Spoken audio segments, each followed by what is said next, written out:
آپا کرتے ہیں اتنا میں بھی کرتا ہوں، لیکن ہاں اتنا ضرور خیال رکھتا ہوں کہ میں بغیر وضو کے کبھی نہیں رہتا، اور جب بھی میں وضو بناتا ہوں تو وضو بنانے کے بعد میں 2 رکعت تحیۃ الوضو ضرور پڑھ لیتا ہوں۔ اللہ کے نبی فرماتے ہیں بلال بس یہی وجہ ہے، اتنا کہنا تھا کہ اسی مکے کے بڑے بڑے رئیس، اسی سرزمین پر بڑے بڑے رئیس اور عمرا اور بڑے بڑے چودھری کھڑے ہو جاتے ہیں اور کہتے ہیں بلال میری ایک بیٹی ہے، خوبصورت بیٹی ہے، تم اس کو دیکھ لو اور میری بیٹی سے تم نکاح کر لو۔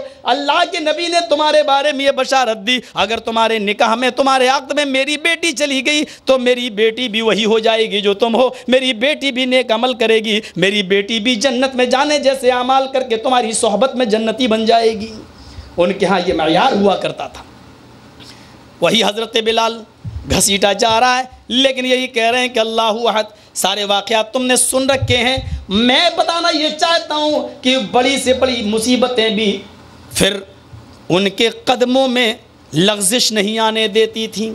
یہ حضرت بلال کے معاملات کوئی معمولی نہیں ہے، پوری سیرت آپ ان کی پڑھ جائیے، پوری سیرت آپ دیکھیے۔ وہی سلمان فارسی ہیں جنہوں نے کبھی غریبی نہیں دیکھی ہے، جو روزانہ نیا کپڑا پہنا کرتے تھے، لیکن جب اسلام لائے محمد رسول اللہ کی صداقت کو دیکھ کر جب اسلام لائے تو کسی نے پوچھا سلمان فارسی سے کہ تمہارے باپ کا کیا نام ہے؟ حالت جہالت میں جب تھے، اپنی اس حالت میں تھے تو اپنا باپ کا نام بڑے فخر سے بیان کیا کرتے تھے، اور جب اسلام لائے اور جب کوئی ان سے پوچھتا تھا کہ سلمان تمہارے باپ کا کیا نام ہے تو سلمان اسلام لانے کے بعد اپنے کافر باپ کا نام لینا بھی گوارا نہیں کرتے تھے اور برجستہ کہتے تھے سلمان ابن اسلام ابن اسلام ابن اسلام ابن اسلام 70 مرہ۔ آئے مجھ سے میرے باپ کا نام پوچھنے والے سن، سلمان کا باپ اسلام، اس کا بھی باپ اسلام، اس کا بھی باپ اسلام، اس کا بھی باپ اسلام، 70 مرتبہ پڑھتے چلے جاؤ۔ یعنی اب میرا باپ اسلام، میرا اوڑھنا بچھونا اسلام، میرا کھانا پینا اسلام، میرا سب کچھ اسلام۔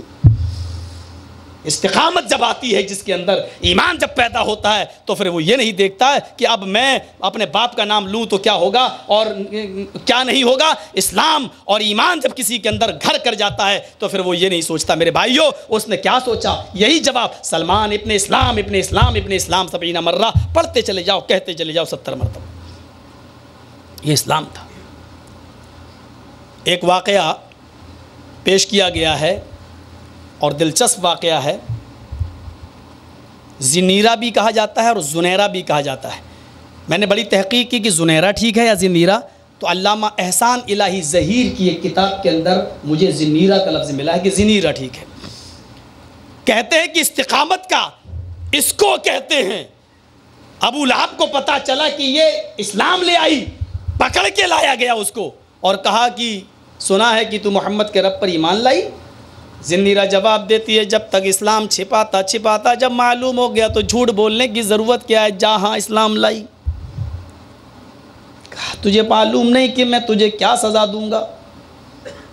اس نے کہا موت سے بڑھ کر تو کوئی اور سزا ہو نہیں سکتی، ہاں یہ الگ بات ہے کہ موت کو تو دردناک بنا سکتا ہے۔ اس نے پیچھے سے ہاتھ باندھ دیے، ایک نیزہ لیا، نوکدار نیزہ، اس نے اس نیزے کو آگ میں گرم کیا، پکڑ کے لایا، کہتا ہے زنیرہ اسلام سے پھر جا۔ اس نے کہا ہرگز نہیں۔ اس نے اس نیزے کو زنیرہ کی دونوں آنکھوں میں ڈال دیا، گرم نیزے کو، آنکھ کے ڈھیلوں کو اس نے نکال لیا اور دونوں آنکھ کے ڈھیلوں کو نکال کر زمین کے اوپر پھینک دیا۔ سن لینا بہت آسان ہے، بڑے بڑے کلیجے دل پتے پانی پڑ جاتے ہیں جب ان مصیبتوں کو اٹھانے کا نمبر آتا ہے۔ لوگ حالات سے سمجھوتے کرنے لگتے ہیں۔ بڑے بڑے لوگ آپ کے پاس، ہمارے پاس آئیں گے اور کہیں گے مولوی صاحب ایسی تقریریں مت کرنا، آپ تو بول کے چلے جائیں گے، ہماری بیٹیوں کو پریشان کیا جائے گا، ہماری لڑکیاں ان میں گئی ہیں، ان کی لڑکیاں ہم میں آئی ہیں، آپ تو چلے جائیں گے کہہ کر غلطیاں آپ کریں، سزا مولویوں کو دیں، یہ کہاں کا انصاف ہے؟ سوچو تو صحیح، آپ نے دیکھا ہی نہیں کتاب و سنت کی بنیاد کو، آپ کو تو پراپرٹی چاہیے تھی، زمین چاہیے تھی، جائیداد چاہیے تھی، ہینڈسم لڑکا چاہیے تھا، چاہے وہ ایسا ہی کیوں نہ ہو کہ آپ کی بیٹی مرے اور مرنے کے بعد جب اس کا جنازہ پڑھایا جائے تو پڑھانے والا بھی سورہ فاتحہ نہ پڑھے اور پڑھنے والے بھی سورہ فاتحہ نہ پڑھے، اور آپ کی بیٹی بغیر نماز جنازہ پڑھی دفن کر دی جائے۔ ہم نے یہ بھی نہیں سوچا کبھی زندگی میں، ہم نے تو جیتے جی اپنی بیٹیوں کو جہنم میں جھونک دیا ہے۔ مولوی صاحب آپ ایسی تقریر نہ کریں کہ آپ کے جانے کے بعد ہماری بیٹیاں پریشان ہوں۔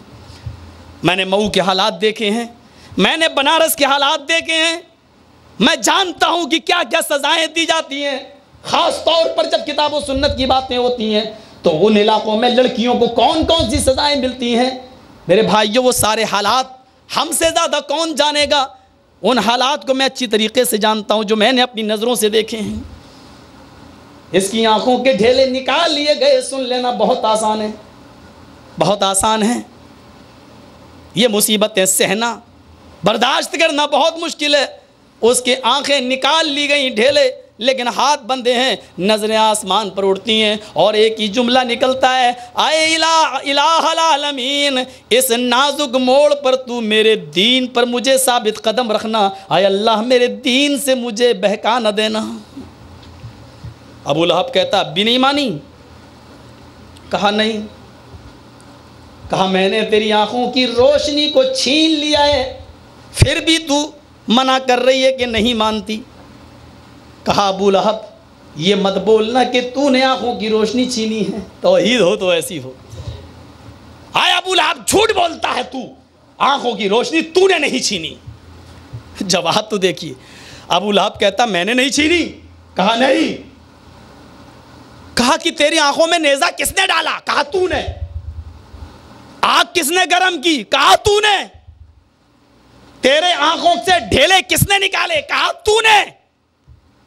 کہا سب کچھ میں نے کیا، پھر روشنی؟ کہتی ہے ما اذهب بصری الا اللہ۔ مستد احمد میں یہ الفاظ دیکھے جا سکتے ہیں، اس نے کہا علامہ البانی نے صحیح قرار دیے ہیں، ما اذهب بصری الا اللہ۔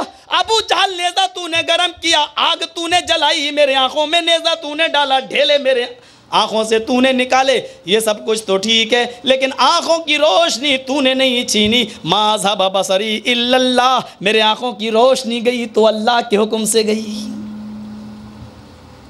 یہاں تو بیٹا بیٹی بھی ملتا ہے تو نام رکھ دیتے ہیں داتا گنج، داتا بخش، رضا بخش، فلاں نے بخشا ہے، فلاں نے بخشا ہے، فلاں نے دیا ہے۔ حالات یہاں کیا ہے؟ اس نے کہا آنکھوں کی روشنی گئی تو اللہ کے حکم سے گئی۔ ابو لہب کو غصہ آیا، اندھا میں نے کیا اور کہہ رہی ہے کہ اللہ کے حکم سے گئی۔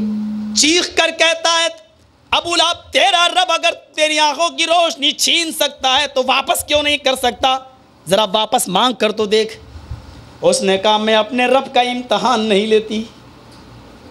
کہا اگر تیرا رب سچا ہے تو تیری روشنی واپس آئے گی، ذرا مانگ کر تو دیکھ۔ اس نے کہا اگر تو کہتا ہے اور دیکھنا ہی چاہتا ہے تو ذرا دیکھ لے۔ محمد کے ماننے والوں کی کرامتیں یہ ہوا کرتی ہیں، یہ کرامت نہیں ہوتی کہ فلاں بزرگ کے پورا ایک ہی لوٹے میں پورا تالاب آ جاتا تھا۔ حاجی علی صاحب پوری بمبئی کو ڈوبنے سے بچائے ہوئے ہیں۔ جس موقع پر بمبئی یہ نعرہ لگا رہی تھی کہ حاجی علی صاحب پوری بمبئی کو ڈوبنے سے بچا رہے ہیں، میں نے کہا تاج ہوٹل پر حملہ کرنے سے کیوں نہیں روک لیا؟ میں نے کہا تاج ہوٹل پر حملہ ہوا، پھر اس حاجی علی صاحب کیوں سو رہے تھے؟ کیوں تاج ہوٹل کو نہیں بچایا؟ پوری بمبئی کے کافروں اور غیروں کو سب کو بچا رہے ہیں، تو تاج ہوٹل میں بھی تو یہی لوگ تھے، ان کو کیوں نہیں بچایا؟ کہنے لگے یہ وہابی ہو گیا ہے۔ بڑا انداز ہے، سوال کرو تو وہابی کا لقب ملتا ہے۔ یہ کرامتیں تم پیش کرو کہ رابعہ بصری سمندر کا سفر کر رہی ہیں، قبلے کا رخ معلوم نہیں ہے، مسلح بچھا لیا سمندر پہ، مسلح بچھا ہے اور اس پر کھڑی ہیں، کہہ رہی ہیں اللہ قبلہ معلوم نہیں، قبلہ اٹھ کر ان کے پاس چلا گیا۔ یہ کرامتیں تم معلوم بیان کرو ہم نہیں بیان کرتے کہ اس سے تو جناب محمد رسول اللہ کی توہین ہوتی ہے۔ میرے نبی جب مکے سے نکالے جا رہے ہیں، چھوڑ رہے ہیں، کافروں نے پریشان کر دیا ہے، تو خانہ کعبہ کے سامنے کھڑے ہو کر کہتے ہیں اے کعبہ مجھے تیرے باشندوں نے مجبور کر دیا ہے، اگر انہوں نے مجبور نہ کیا ہوتا تو میں تجھے چھوڑ کے کبھی نہیں جاتا۔ اس کے بعد آپ مدینہ گئے، میرے نبی 10 سال مدینہ میں رہے، لیکن کبھی بھی خانہ کعبہ مکے سے اٹھ کر مدینہ میرے نبی کے لیے نہیں پہنچا، تو رابعہ بصری کے لیے کیسے پہنچ جائے؟ تمہیں تو اجازت ملی ہے 100 مرڈر کر دو پھر بھی معاف، تم جو چاہو رسول کی توہین کرو، گستاخی کرو، تمہیں تو اجازت ملی ہوئی ہے، ہمارے تو ایمان چلے جاتے ہیں جناب محمد رسول اللہ کی شان میں گستاخی کرنے سے، ہم کیسے کہہ سکتے ہیں یہ بات؟ آؤ محمد کی ماننے والی کی کرامت دیکھو، ہم کرامتیں مانتے ہیں لیکن ثبوت رب کے قرآن سے ہو یا محمد رسول اللہ کے فرمان سے، ہم ان کرامتوں کے قائل ہی نہیں ہیں کہ غوث پاک نماز پڑھا کرتے تھے، یہ خواجہ معین الدین چشتی اجمیری جو اجمیر میں آئے یہ ایک ٹائم کی نماز پڑھا کرتے تھے، دائیں طرف سلام پھیرتے تھے 90,000 آدمی مسلمان ہو جاتے تھے، بائیں طرف سلام پھیرتے تھے 90,000 مسلمان ہو جاتے تھے۔ ایک ٹائم کی نماز میں 1,80,000 آدمی، پوچھو ان سے کہ 5 ٹائم میں کتنے مسلمان ہوں گے؟ 9 لاکھ۔ ایک وقت میں ایک طرف سلام پھیرا تو 90,000، دوسری طرف پھیرا تو 90,000، کتنے ہوئے؟ 1,80,000۔ 5 وقت کی نماز پڑھی تو کتنے ہوئے؟ 9 لاکھ۔ ایک دن میں 9 لاکھ، یہاں 13 سال کی لمبی محنت میں، 13 سال کی لمبی مشقت کے بعد جب مدینہ پہنچے اور پہلی لڑائی ہو رہی ہے جنگ بدر کے نام سے، جب بوڑھے بھی جوڑے گئے، جوان بھی جوڑے گئے، بچے بھی جوڑے گئے، تو ان کی تعداد پہنچتی ہے 313۔ 13 سال کی لمبی محنت میں تعداد پہنچتی ہے 313۔ یہاں ایک وقت میں 1,80,000 اور ایک دن میں 9 لاکھ زمین سے پیدا ہوتے تھے یا آسمان سے برستے تھے، اس بات کا کوئی فیصلہ نہیں۔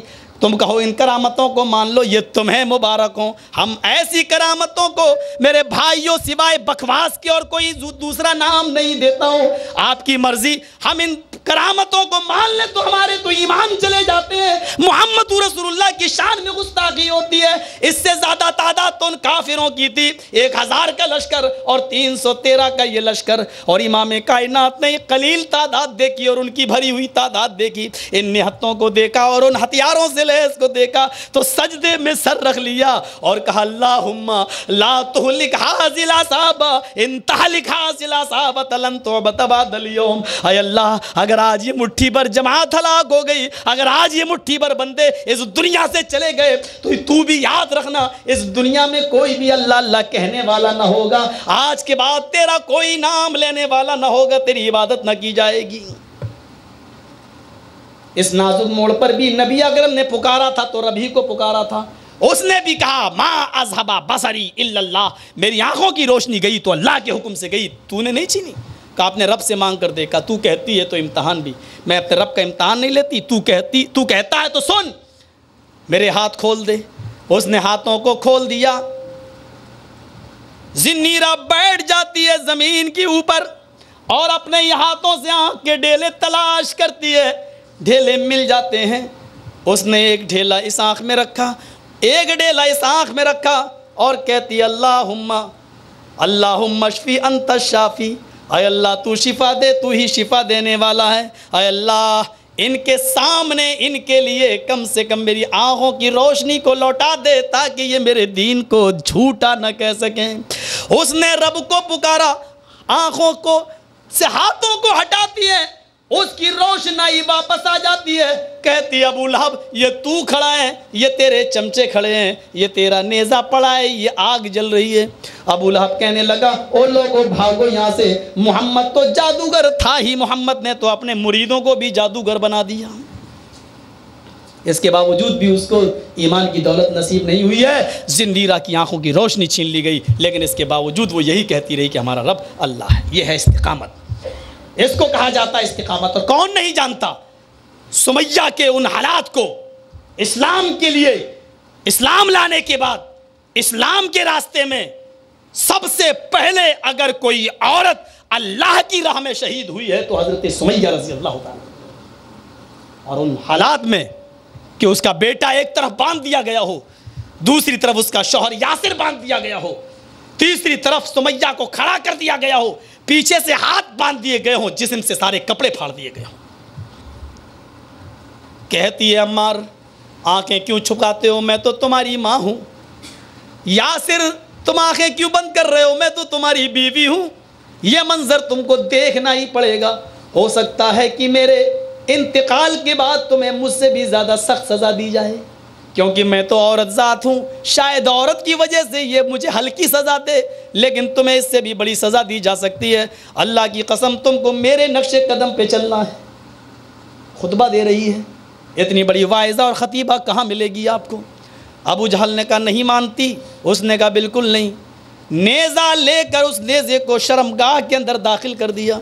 پھر سنو، سننا بہت آسان ہے، یہ تکلیفیں اٹھانا بڑا مشکل ہے، اور جو یہ تکلیفیں اٹھانے کے لیے تیار نہ ہو، اپنے اپنے ملک کے اندر میرے بھائیوں، ان لوگوں کو یہ واقعات پیش کرنے کا کیا حق ہے جو سمیہ اور زنیرہ کے واقعات بیان کریں؟ ان کو یہ اتھارٹی، یہ پاور کیسے حاصل ہو سکتا ہے؟ صرف تم واقعات بیان کرنا جانتے ہو، تکلیفیں اٹھانے کا جب وقت آئے تو اٹھانے کا نام تک لینا گوارا نہیں کرتے ہو، اور پھر حالات سے سمجھوتا کر لیتے ہو۔ ان لوگوں کو یہ واقعات بیان کرنے کا کون سا پاور ہے، کون سا حق ہے؟ میرے بھائیوں غور کیجئے، اس کی شرمگاہ میں نیزہ داخل کر دیا گیا، اس نے نظریں آسمان کی طرف اٹھائیں اور یہی کہا آئے میرے پروردگار ثبت قدمی علی دینک، میرے دین پر میرے قدموں کو ثابت کر دینا، میرے قدموں کو جما دینا۔ اے اللہ اس کی سزائیں کہیں مجھے میرے دین سے بہکا نہ دیں۔ کہا نہیں مانتی، کہا نہیں۔ اب اٹھاؤ طبقات کے الفاظ۔ البانی نے ان واقعات کو حسن قرار دیا، کہا کہ 2 اونٹ منگائے گئے، 2 اونٹ، ایک اونٹ کا چہرہ مشرق کی طرف کر دیا گیا، دوسرے اونٹ کا چہرہ مغرب کی طرف کر دیا گیا۔ سمیہ کا ایک پیر ایک اونٹ سے باندھ دیا گیا، دوسرا پیر دوسرے اونٹ سے باندھ دیا گیا۔ ابن سعد کے الفاظ ہیں طبقات کے اندر کہ جب اس کے پیر باندھ دیے گئے اور کوڑا ہاتھ میں لے لیا گیا اور کہا سمیہ ایک ان دونوں اونٹوں کو کوڑے لگائے جائیں گے، ایک اونٹ مشرق کی طرف بھاگے گا، دوسرا مغرب کی طرف بھاگے گا، 20 سے تو چیر دی جائے گی، تیرے 2 ٹکڑے ہو جائیں گے۔ اور سمیہ ابو جہل کا یہ خطبہ سنتی ہے، یہ انداز تخاطب، یہ انداز بیاں سنتی ہے، مسکرا کے جواب دیتی ہے آہ اللہ کے نیک بندے جب ایمان کا نشہ ان کو چڑھتا ہے تو بڑی بڑی تکلیفیں۔ وہ کیا کہتی ہے؟ ابو لہب، ابو جہل میرے ہاتھ بندھے ہوئے ہیں، ورنہ یہ کوڑا اٹھا کر میں تیرے ہاتھ میں دے دیتی۔ کہا تو نہیں مانے گی؟ سوچ یہ اونٹ بھاگیں گے تیرا کیا ہوگا؟ کہا ابو جہل تجھے وہ جنت نہیں دکھائی دے رہی ہے؟ میں دیکھ رہی ہوں، مجھے جنت میں جانے میں صرف اتنی ہی دیر لگ رہی ہے جتنی دیر تو ان اونٹوں کو بھگانے میں لگا رہا ہے۔ اللہ کے نیک بندوں کی جواب کیسے ہوا کرتے؟ اے ابو جہل، رب کعبہ کی قسم مجھے جنت میں جانے میں اتنی دیر لگ رہی ہے جتنی دیر تو ان اونٹوں کو بھگانے میں لگا رہا ہے۔ اے عمار، اے یاسر، اللہ کی قسم جنت کی خوشبو میری ناک تک آ رہی ہے جو تمہاری ناک تک نہیں آ رہی، پلٹ نہ جانا، میرے ہی نقش قدم پہ میرے پیچھے پیچھے چلے آنا۔ ابو جہل کو غصہ آیا، اس نے کوڑے مارے اور بھگا دیا اونٹوں کو دونوں طرف، ایک پورب کی طرف دوسرا پشچم کی طرف، مشرق اور مغرب کی طرف۔ یہ بھاگے اونٹ اور سمیہ کے جسم کے 2 ٹکڑے ہو گئے، لیکن چہرہ بچ گیا، چہرے پہ مسکراہٹ ہے۔ آگے کے الفاظ بھی طبقات کے ہیں، اس نے اٹھایا پتھر اور اپنے سر پہ مارتا ابو جہل اور کہتا ہائے میری بربادی، میں نے سب کچھ چھینا لیکن سمیہ کے مرتے وقت اس کے چہرے کی مسکراہٹ نہیں چھین سکا۔ وہ کہتا ہے سمیہ تو کامیاب ہو گئی، میں ہار گیا۔ اس نے عمار اور یاسر کو چھوڑ دیا، ان کو سزائیں نہیں دی۔ یہ دردناک منظر جب اللہ کے نبی صلی اللہ علیہ وسلم کے کانوں میں پڑتا ہے، آپ نے ایک مسجد کے اندر بیٹھ کر جب یہ گفتگو سنی تو اس مسجد کے اندر پھر آپ نے جو خطبہ دیا اس میں آپ نے ایک ایک لفظ کا ایک ایک شخص کو انفرادی طور پر نام لے لے کر آپ نے پیش کیا۔ آپ نے فرمایا ابو بکر تم اکیلے جنت میں جاؤ گے، اے عمر تم اکیلے جنت میں جاؤ گے، اے عثمان تم اکیلے، اے علی تم اکیلے، ایک ایک کر کے سب کا نام لیا۔ وہیں عمار اور یاسر بھی بیٹھے تھے، آپ نے ان کا نام لیا، آپ نے فرمایا اصبروا یا آل یاسر فإن موعدکم الجنہ، آئے یاسر کے گھرانے والوں صبر کرو، صبر کرو، تمہارا پورا خاندان ایک ساتھ جنت کے اندر جائے گا۔ آپ نے کہا کہ تم نے یہ منظر اپنی آنکھوں سے ایک ساتھ دیکھا، اس لیے تم لوگ ایک ساتھ جنت کے اندر داخل ہوگے۔ میرے بھائیوں، استقامت اس چیز کا نام ہے، اور یہ استقامت جس کے اندر آ جائے وہ آدمی حق بات کہے بغیر نہیں رہتا، اور جو حق بات وہی کہے جس کے پاس کلیجہ ہو صبر کرنے کا، برداشت کرنے کا۔ اسی لیے قرآن پڑھیے آپ سورہ عصر، اللہ نے حق اور صبر دونوں کو ایک ساتھ پیش کیا ہے، حق اور صبر دونوں کو ایک ساتھ پیش کیا ہے۔ والعصر ان الانسان لفی خسر الا الذین آمنوا وعملوا الصالحات وتواصوا بالحق وتواصوا بالصبر وتواصوا بالحق۔ اور خسارے میں کون لوگ نہیں؟ جو حق بات کی وصیت کرتے ہیں اور حق بات کہنے میں جو پریشانیاں اور مصیبتیں آتی ہیں ان پر صبر کرنے کی تلقین کرتے ہیں۔ حق اور صبر دونوں کو ایک ساتھ پیش کیا ہے۔ میرے پیارے ساتھیوں، ذرا ان واقعات پر بھی غور کریں کہ کون سی چیز تھی جو ان کو حق کہنے سے روکتی رہی۔ احمد ابن حنبل کو کون نہیں جانتا؟